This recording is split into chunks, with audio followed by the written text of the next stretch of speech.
আয়েশা, বিয়ের আগে তোরে কিন্তু আমি 3বার স্বপ্নে দেখছিলাম। বড্ড খুশি হয়ে গেলেন আয়েশা। এরপরে বললেন, 3বার স্বপ্ন দেখার পরে তোমার ব্যাপারে মনের মধ্যে কেমন কেমন যেন ভালো লাগে।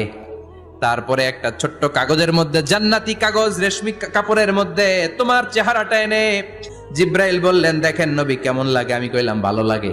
কার মেয়ে? আপনার বন্ধু আবু বকরের মেয়ে। বিয়ে করবেন নাকি? বিশ্বনবী বললেন, ও জিব্রাইল, তুমি যদি ঘটক হও, আল্লাহ যদি হয় কাজী, আমি মোহাম্মদ বিয়েতে রাজি। বিয়ে হয়ে গেল, কিন্তু ঘরে দামি ফার্নিচার নাই, টাকা পয়সাও তেমন নাই, কিন্তু আছে খালি সুখ। এত ভালোবাসতেন মা আয়েশাকে। মা আয়েশা গ্লাসের যেই জায়গা দিয়ে পানি খেতেন, বিশ্বনবী ওই জায়গায় মুখ লাগিয়ে পানি খেত। মা আয়েশা গোশতকে হাড্ডি ফেলে দিলে বিশ্বনবী ওই হাড্ডিটা নিয়ে চষতে শুরু করে দিত। এক বালতি থেকে পানি নিয়ে দুইজনে গোসল করত।